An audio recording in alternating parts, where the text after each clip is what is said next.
Welcome to Canada's podcast, the number one podcast for entrepreneurs by entrepreneurs. Hi, this is Angela Fay, and today's podcast is about local. And the story starts for me a little bit because I invested in a buy local app as part of my marketing plan when I started a co-working space years ago. In fact, it was like 5 years ago. And at the time, the idea of introducing a fun, easy application that actually connected people locally to shops and services they loved was my intent. And while the initiative had early interest, it definitely did not stick. So now I have inside scoop on how hard it is and the effort that it takes. And I learned that focus is one key to experience longevity in an initiative. I've also been intrigued at the number of buy local projects and campaigns that have launched in 2020. I felt some were crisis response, some were opportunistic, some were very heart-centered, but intentionally temporary. What they all had in common, however, was something that we always have known and perhaps need to be more focused on, is the joy and community benefit of supporting local. And so I went on a quest to find a focused, joyful, high energy, and entrepreneurially led buy local initiative with longevity. And I discovered Matt Crowell. This is one entrepreneur in Canada who is living and breathing local through his passion-driven work. So first of all, welcome, Matt, to Canada's podcast. Yeah, thanks so much for having me. It's great to be here today. Perfect. So let's just start. I mean, this is about you. So tell me about your entrepreneurial journey. Yeah, I mean, it's been a fun one, I guess. I've been really lucky to be where we are today, but it really started out like many do, very small. I mean, I was looking to solve a problem in Kelowna and help golf courses market themselves locally. And it was really just based on that. It started out very simple, a simple text platform, and it's grown quite a bit over time, but it was just sort of getting started and trying to solve a problem very early on. And how long ago was that, Matt? It's about 8 years ago now. Yeah. So okay. It feels like yesterday, but it's been quite a while. And are you a golfer? I used to be before I started a company. Yeah. I started it because I wanted cheap golf deals, and now I don't have any time to golf. Of course. Awesome. Okay. So you're not spending a lot of time on the golf course. How did you get from solving this golf connection to GetintheLoop, which is now a national, SAS platform that really has the essence of buy local? Tell me a little bit about that journey. Yeah, I mean, it's interesting because we always look back and what we do today seems very sophisticated, but we were just really good at listening. I really started it out with golf courses saying, hey, how do we connect to locals and how do we give local deals really easily? And so we created a text platform to do that. And it was a cool local business. We had the golf loop going and hundreds of golfers were getting offers on their phone from local golf courses. But it was actually the golfers the golf courses that came to me and sort of changed how the business would grow. And they said at the time, they were like, we have a challenge. We need more young people in golf. We want more females in golf. Like, you're going to end up with a database full of all the golfers, but we need to actually attract new customers and a different type of customer. And so that pushed me to be like, well, I mean, if I want young people, I need to add pubs and activities, or you add spas. And so it was like, I think we need to expand what we offer. And it was at the time that like Groupon and all the deal companies were really failing. Sure. They weren't doing things that made sense for local business. I mean, taking a huge revenue share was a huge challenge. And when we talked to our users, they all said, they're like, we just love that you have cool local brands and the cool golf courses. So we set off on a path to sort of build a communication tool and a platform that would allow businesses from any industry to connect to consumers. And today we've done that. So GetintheLoop for Business is a tool that allows a business to communicate a local offer, a punch card loyalty reward. They can highlight their happy hour or sales and promotions. So it's really a tool that a business can shape themselves on how they're trying to attract new customers. And then the GetintheLoop app we launched became a marketplace where consumers can find the best way to shop and support local while getting rewarded at the same time. And there's been a lot of bumps along the way. It took us a long time to get where we are today, but we're really happy with where it's all going. So could you tell us about one bump that was maybe memorable? Oh yeah, I mean, there's a lot. So I mean, we were really in that position that we were so far ahead of the market. When I think about entrepreneurship, the one thing I've learned over time is you got to hang around. You got to hang around enough for the market to actually understand you. And you talked about your concept. I mean, Yeah. there's a lot of great concepts that have come up. We've seen so many times, and like, we've had to hang around, keep getting better, and actually wait for the business to evolve, and for us, that's what we've seen. We very early on tried to grow with media companies. And so we ended up partnering with like Bell Media and Chorus Entertainment and Jim Pattison Group, all these great brands. And they taught us a lot. They were great partners. And we would go into markets because we became a partner of radio. And so the radio teams would actually go sell the rights to GetintheLoop because they wanted to bring a mobile product and a digital product to their businesses. And then we would grow the GetintheLoop app audience on air, and it worked really cool. We for 2 or 3 years, we went into like 15 cities. We were expanding, but there was challenges. We realized that you needed somebody that not only sold the business, but somebody that worked with them, like a local business owner, to make a platform like GetintheLoop very valuable. They need to be creative, and so we needed somebody that worked with them and talked to them about their marketing strategy. And then over time, we found to grow our brand, having somebody in a community on that grassroots level, finding partnerships with like minor hockey and universities was so valuable. So we were already a big company in 2 provinces, 25 cities, and we ended all of our media relationships. So we had no media partnerships. And I can remember sitting there like January 15th of 2018 and being like, that's our whole sales team. Like, we're down to 0. Like, we just ended all the partnerships. And that challenge, we were in 20 cities, we were figuring out how to stay afloat, and we came up with the concept of GetintheLoop Local. We were going to franchise our platform because we knew that business owners like to meet with other business owners. So if you had an entrepreneur in a market, to meet with them, that was big. And then they could be there to service the customers and create awareness. And so out of sort of no choice and realizing you had to do something different and better, we created GetintheLoop Local, and it's become the fastest growing franchise in North America.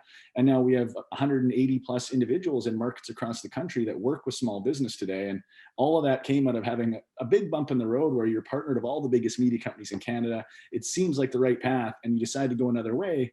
And today it's been a right choice, but there was a lot of sleepless nights where you wondered if that was the right decision. Well, can you describe to me a little bit about the feeling of, and what was the tipping point at the critical point when you said, we've got to let these media partners go? Like, how did you arrive there? That feels like a big decision. Yeah, I mean, it was really challenging because we've been lucky. We've grown off of revenue and raised investment over time. So our investors were investing in us because we were a natural acquisition of media companies. They're going to acquire you. You're going to come in the house and you'll be their mobile strategy. And we thought that.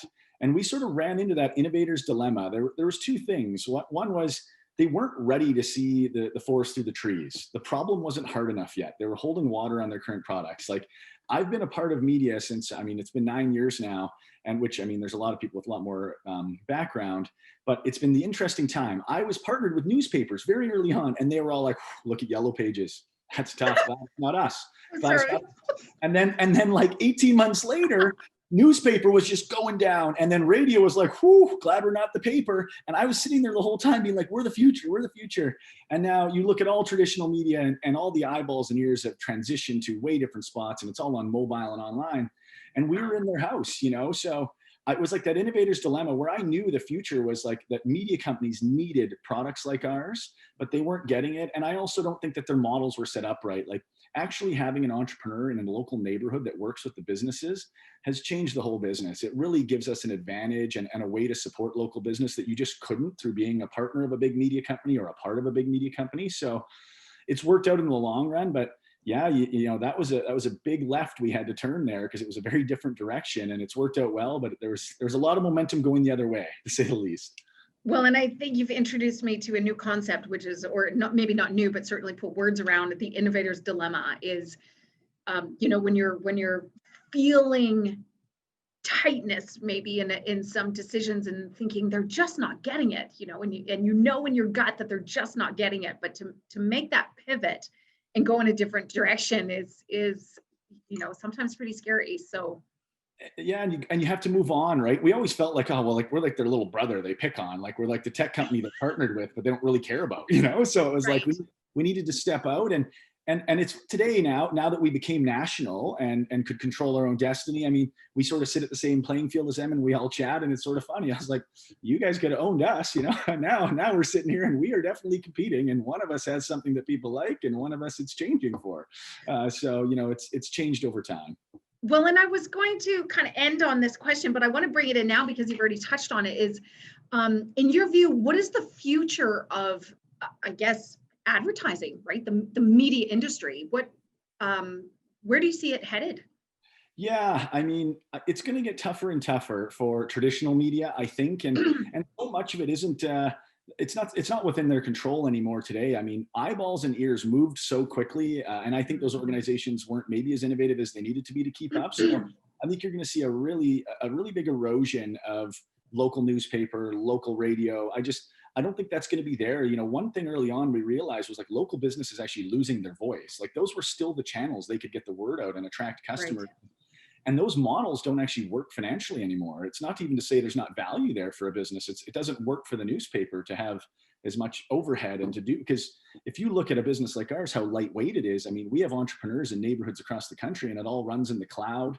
We don't have big buildings and towers and programming teams and journalists, like all the things that come with running a local or regional or national media company. That's expensive. And that's all changed. Technology is really changing how that works. So at a local level, I think you're going to see 10 more get in the loops, like more different products and solutions. I think you're going to see companies become a lot more at a local level, like small business. They're going to try and be more illiterate, more digitally illiterate than they are. They're going to want to learn more. They're going to adopt more digital products. So we really hope more competitors come to the market in terms of more solutions for small business that are digital and easy to use and work well for consumers. And then I think for big brands and big retail, it's just going to get so sophisticated. There's so much money behind it, and there's so many great companies like Shopify and others that are putting so much time into helping expand a retailer's ability to facilitate e-commerce. So I think locally you're going to see a move towards more technology platforms and things like that. But at the big level of big retailers and things, I mean, there's a lot of change happening there that I don't even think I'm at the right spot to be commenting on. That's changing very, very quickly, right? So I don't know if that helps answer. So where do you, again, it's one of my later questions, but so where are you investing in as far as your time or your network or your sources of information to keep abreast of the change and the knowledge necessary? Yeah, it's we're lucky enough that, we use internally, we have an advisor network that's very connected across the country and even globally. I mean, talk to people all of that all the time. And so that's helping me stay a little bit on the pulse of what's happening in the industry. And then it's talking with other collaborators. You need the right mix of like, I'm communicating with leaders of traditional media all the time and hearing how they're doing, the big media companies. And then I'm communicating with other startups that are my friends or mentors and learning about how they're trying to attack the market and trying to then come up with your sort of clear vision of where you can play in that. And when we think about it, we're trying to invest a lot as a company in a couple of key things. And like one is, it's all about making it easy for a consumer to find businesses and explore and save money at businesses. So it's the consumers have just become so used to just, you can use your phone and everything can happen. And so the more we can make our app and platform, make it easy for a consumer to find and really engage with a local business. And then you got to make it simple. I think that's one of the things that we're trying to do well and we could do a lot better is for a business owner, we invest a lot of time in how do we make it easy for a local business or a very sophisticated business like Boston Pizza or big brands like that to use the platform, because over time, every technology has really taken over marketing, but it doesn't mean everybody's a technologist. Like if you look at the back ends of even Facebook and Google and others, I mean, there's very few people in Canada that can operate those at the scale you'd need to, like they're hard, right? So we're doing a lot to make it easy for business. I think that's where we can win, is find the tool that a business can use, get value from, but it's easy and doesn't take their time because business owners are so busy.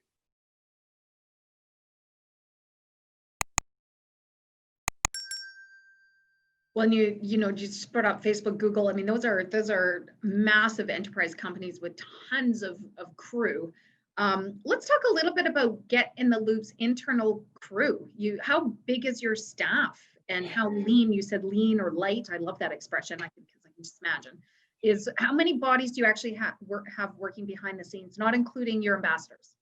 Yeah, so we've got internally on the team, we've got about 45 full-time, so employees. So we got about 15 engineers on the development side, and then 30 on the operation team.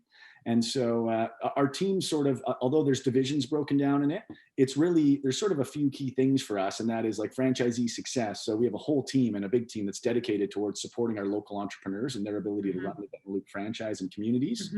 And then outside of that, we've got like our national and strategic accounts team. So we're a partner of, hundreds of national brands and shopping centers and things. So we have our own direct team that works with larger brands on more sophisticated campaigns and things like that. But a lot of the business is geared around, we're in the business of making our entrepreneurs successful. And if they're successful, they're going out and making local businesses in their community successful. Absolutely. And so 45, and are they all based in your basement in Kelowna? What's the, where are they? That's a change. So we've always been pretty focused on how do you grow the team in a centralized area. And we've been lucky. So our head office has been in Kelowna, which is a beautiful city. And over time, we've become more of a known fish in a small pond, or a bigger fish in a small pond. So we've been able to attract a lot of great people out of Kelowna. Nice. But when COVID hit, we've changed our strategy quite a bit. So over the last year, we've really hired mostly externally outside of Kelowna. So we've had people now from Edmonton, Vancouver, Toronto, and we opened up a small office in Argentina as well. So another way to just grow access to development resources down there. But it's an office of ours and a team of ours down there. So it's a little different than just like outsourcing development. Right. But so you've got a collection down there. Yeah. And so you're well and truly managing a distributed team right now, and that's been a bit of a pivot.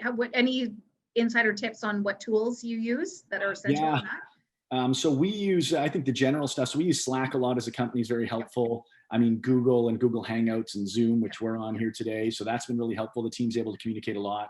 And then we were really a digital company before. I mean, so we're using products like Confluence and Pipedrive to manage the CRM. And so our team's pretty digitally savvy, but it hasn't been without its challenges. I mean, one of the things we had going as an advantage that I've seen really change, and I think we can get there, is like, we were a really cool company to be a part of. Now that's drinking my own Kool-Aid and saying we're great, but we had great culture and team and people, and everybody had fun together. And that was a big part of why you wanted to be a part of GetintheLoop, is we have a great mission. People want to join our mission. I mean, you're helping thousands of small businesses. It's a community app for shop local. Like, we don't lack people wanting to work here. But I mean, our advantage was we were fun. We did fun things, and work, and being displaced has been very different. You know, I've been lucky to meet a few of our teammates that have been in other cities and gone for a lunch or something, but it's not the same as everybody building relationships around their work. And we're trying to figure out the best way to do that. I don't think we've solved it yet. You know what, Matt? I think everybody's in kind of the same boat, because we spend sometimes more hours in our workplace than we do at home, right? So those relationships and what you do is essential. So I think that's a big question for everybody, is how to bring fun and joy and back into relationships in this digital age. It's tough, right? It's really, it's tough to do. And I mean, we're trying to figure out the best way to do that. But we always had a saying in our company was like, to us, work-life balance is love what you do, and then the rest sort of takes care of itself. And totally agree. Yeah. But, you know, in this scenario, it's like, you know, we're encouraging people, like, you're on your computer a little too much, like unplug and go love something else. You know? Right, exactly. Well, and so you have 7 current openings, and I was going to ask you what it's like to work for GetintheLoop, and there's a little bit of the pre-COVID and now the now. But you know, on in any given day, do you guys communicate regularly, or is it kind of self-driven? What do you think? Yeah, that's continually changing how we operate, right? So it's a really interesting, I think, organization to be a part of, because it's very cross-functional. I think a lot of companies end up in your divisions, but for us, technology, marketing, sales, and service all have to work together to then support a local business in a community and an entrepreneur that's there. So that's one thing that I think people find really interesting about our business, is like, you don't just join marketing and market for the business. Like, you're responsible for being a part of a very cross-functional group that really gets eyesight to the whole company. We're still very a flat organization. As we get bigger, we're getting, I'm learning to be the founder and try and stay out of every meeting, which I'm still not very good at. But we're still very flat as an organization, very transparent in everybody knows what everybody's working on. Everybody measures each other's numbers together. It's really team based, but we're a pretty intense company too. You know, I came from a sports background, and I think that's one of the things that I'm good at as a CEO or a founder, is setting the tempo and the pace and the commitment it takes to win. And I mean, I think our commitment has been one of the reasons we've made it as a company. Like, it has not been easy. Like, for 8 years, we sort of butted up against the future, and nobody got that this was where you should go. And we've had a group that's been so committed and allowed us to get through that. So we command commitment out of the team. And that's the kind of people that are attracted to us, is people that really want to make a difference. And it's a really hardworking group. Like, I'm so proud of the team, and maybe too hardworking sometimes, but I think that's what you need to do. So that's our culture. We connect. So groups connect daily. We do a 909 as a company where everybody sees what everybody's doing each week. We write blogs going into the weekend across divisions so people can see the results and what's being worked on. So we're really trying to open up the transparency of what everybody's working on, but there's no doubt COVID's created challenges on that. I mean, I'm sure we could be doing better. So let's talk a little bit about your crew, because your business model is based on franchising now versus partnerships in the past. Can you talk a little bit, Matt, about the benefits, the risks? Can someone apply their own creativity or relationships to the role? And well, let's start with those questions, like the actual franchising business model. Yeah, so it's been really interesting to learn about it, because we have a system that works really well for an entrepreneur to go into a neighborhood and turn a really good business. Now, COVID's made that very different. It's made what we do so important, because every business needs GetintheLoop and they need a software like ours. But it's also meant local businesses have been really crushed sort of economically, right? So we're dealing with that. But there's some tremendous benefits that come through it, and I think it was a really good fit for me. Is like I feel like at my core, like my strength is my entrepreneurial spirit. And so we have just under 100 franchises. It's like 97 franchises so far, which is about 180 entrepreneurs. And like, for a business, I think your ability to listen and adapt and be on the pulse of what's changing in the market, especially in our industry, is like so crucial. And we have 180 entrepreneurs so far that are looking for that. Like, we're out there, like, you have entrepreneurs in your business, so they're thinking differently, which is amazing, right? So they're always looking for a better way, and they're connected to that local community. So there's such an advantage to have this army of entrepreneurs out there that are connected. They care about their communities. They can connect with fellow businesses. And then that becomes its own challenge too. You got 180 individual ideas on how to make this better, right? So it's, how do you manage that communication flow back? I mean, we wouldn't trade it for any other way, because I'd rather passionate people that care and want to make it better. But that's the good and the bad of having a franchise network, is you just get this unbelievable connected group into communities that care so much. But it also means you got a lot of loud voices that want to be heard.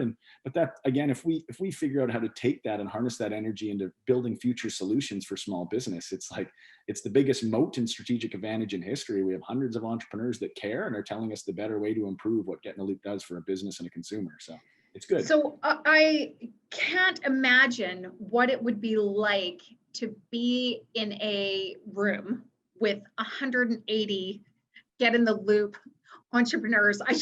I'm having this vision of an event, right? The knowledge, the intellectual property that they would have as far as what's happening at a grassroots local level across Canada. And you're in every province, is that right? Yeah, we're everywhere. Yeah. So I'm totally going off on a tangent here, but I just, I would love to suggest that, the chambers of commerces, or, the other organizations that are keen on, on making a difference in connecting local small business should have a conversation with Matt. I hope you don't get like a plethora of phone calls from every economic development corporation in Canada, unless you want it. Yeah. And then we can wave a magic wand and make that happen. Well, and it's funny, right? Because we talk about so much that's changed in the pandemic. And I mean, so before March, we were partnered with about 4 chambers and BIAs in the country. Today, we're partnered with about 75 of them in the last 6 months. So they're all partnering with the software. And 2 chambers have bought our franchise, like in Fort Saskatchewan and Grand Prairie. They actually own the franchise in their community. So it proves that even chambers and BIAs see the need for this for businesses. And then when you talk about the energy, that's a really interesting thing, because you're right, there's amazing energy in this group, because it is like community-minded hustlers that were like, I want to get out there and help my business. And they all have a sales focus and they want to work with local businesses. But then it's like this really diverse group, not only if somebody from Vancouver Island and the east coast of Canada, they could live in different countries. I mean, that's very obvious. We've seen that in terms of the diversity in our country. But we have 21-year-olds that were, they were personal trainers before, and they'd only worked at a gym. And then we have like 57-year-old mechanics that have owned multiple businesses and they're half retired and they wanted to go out there and help their community. So you've got a wide range of entrepreneurs that are connecting. And then we get really neat insight. Like I do a love the grind call Tuesday mornings, which is connecting with all the entrepreneurs early, and we call in and talk about entrepreneurship and just what's going on in our business, but also outside of our business to learn together. But like I get off there and it's like, what better really sort of snapshot at the country? We're talking about how's it going in Manitoba? What are small businesses saying? How's it going in Newfoundland? What are you hearing? Like within an hour and a half, I'm talking to entrepreneurs that are talking to hundreds of businesses a week.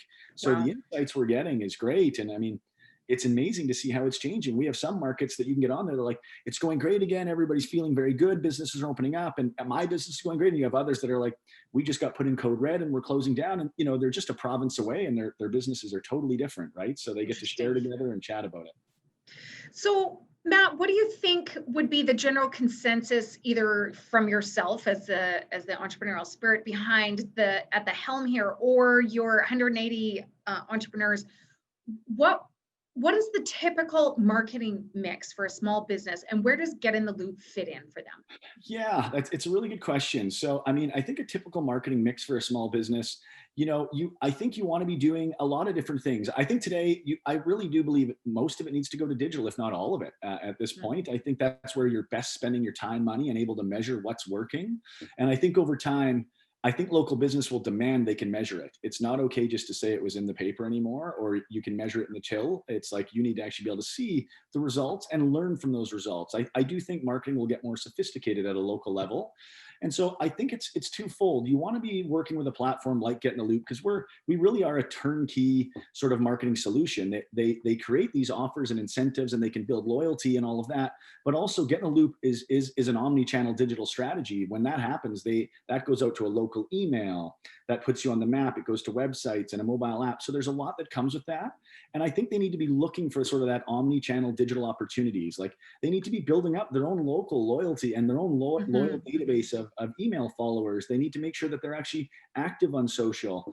I think it's about a business finding ways like that they can connect to a consumer and know that consumers are changing. They're all going to be looking for you on their phone. And so make sure your listing's up to date on Google. Make sure you have an active social page so consumers trust you, and tell them the best ways to communicate with you. So I'm not here saying that GetintheLoop's the be all. You need to be doing a variety of things. I do think it should be digitally focused, but the number one thing they need to be doing is be active. They need to actually care about marketing. Too many businesses sit there and they're worried so much about how they're operating. And the reality is, I think you need to work from the front, make sure customers are coming in and fix the operation over time. And I think the biggest problem in local business marketing is they're not active enough and they're not doing enough.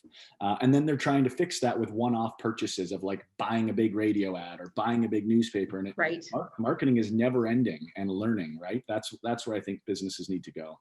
Well, and maybe even just touching on that comment, which is maybe marketing should be, shifted to learning, right?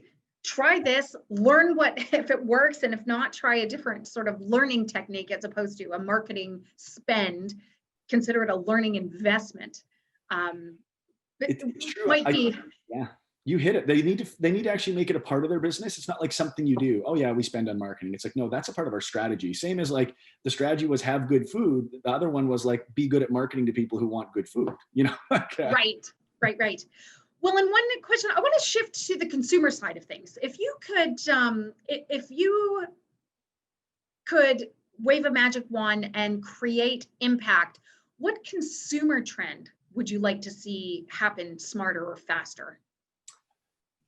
Yeah, I mean, I think the biggest trend is like, I don't think that you're going to get to the point that local business can truly all transition online as quick as we'd like and actually be able to facilitate the same sort of transaction and volume. So the trend I'd like to see is like consumers really letting businesses catch up. Don't let Amazon win. And when I say that is Amazon's going to be ahead. They're going to make it easier, more affordable, all those things. But a consumer trend I'd like to see is like, slow down, spend 10% more and find a way to support that local business. Don't just click the button on your Prime account. And so, and that's not something any of us can solve. That's like consumers, you actually have to work a little harder to go to a local business. You actually have to probably spend a little more. Like it's the reality. They need to care more about that than pressing a button and having it show up. Because otherwise, local business can't keep up. Amazon's going to get into everything. Consumers have to almost toe the line of when they think that convenience and savings is important and actually be willing to do it the other way. So I don't know if that was an answer. That it's not like a digital trend. I love it. I love it. And so on a more sort of policy and advocacy side of things, and given that you are national, you have a great perspective. So what would you like to see happen that would create space for more Canadian business decision makers and entrepreneurs to create impact? Yeah, I mean, are you talking like in terms of, that's a big one. Are you talking in terms of like COVID or just generally I how we? think I think general. Let's because COVID, will have a lasting impact. I'm not sure if we can differentiate between them, Yeah. but what policies or advocacy? I mean, we talked about consumers, but what would create a better environment for business decision makers and entrepreneurs to thrive locally? Yeah, and I think it's two things. Like one is like consistency. The biggest thing that I see, and the biggest thing I see our businesses being challenged with across the country is like business owners, any kind of business owner, they're pretty innovative and they'll make a plan. But the hard thing you can't do is not know what you're playing against. You don't know the competitor. Yeah, right. And so, I use an example right now, which is as markets are deciding when to close and open, if they would have just go the most conservative we can, tighten it up, and just everybody's going to operate this way for a year, businesses can plan around that. They'll find ways to make money. They'll find ways to get to consumers. But when the rules change, it's really hard, right? So I actually think we would have been better off economically, you could argue, if you stayed in a semi-lockdown forever, because a business would have figured it out. But that you're making them go hire more, order inventory, and then they got to change and pivot. That's so hard to not be able to plan. Right. So I think That's a great analogy, Matt. Thank you. That's and then nice perspective. And one other thing I think that could be really neat that consumers could do more, and this was an idea that I read, I think Elon Musk came out with it, and I thought it was such a neat thing. It was like, we have baby showers and reveal showers and like 15 things we celebrate as like individuals and consumers. Like, and it was an idea I read somewhere on social. It was like have an open your business celebration. Like, how often do you go and say, my friend just invested and they're going to be an entrepreneur, and we all go celebrate and we buy gift cards and we like, a business launching opportunity. And I think consumers and they're seeing that they need to get behind entrepreneurs more, because it's hard. Entrepreneurship's hard. And I think consumers can do more to support entrepreneurs and new business owners and things like that. Awesome. Matt, thank you for your time. I want to get a sense of how we can get a hold of you post podcast. What's the best way to connect? Yeah. So, I'll put my email. It's matt.crowell@GetintheLoop.ca. If anybody wants to get in touch with me and think there's a reason we should chat, I'm always an open book and want to have conversations for people that see opportunities. And then they can check out our business at GetintheLoop.ca or GetintheLoopLocal.com if you're looking for a franchise opportunity with us. So that would be the best way. And then the actual app itself is on all the app stores? Yeah, iOS and Android app stores, and it's just Getting the Loop, all one word, and they can download the app there to learn more about the best way to find stuff in their communities. Awesome. Matt, thank you so much for joining us. I look forward to doing more work with Getting the Loop in the future. Yeah, thanks so much for having me. Have a great day. Bye.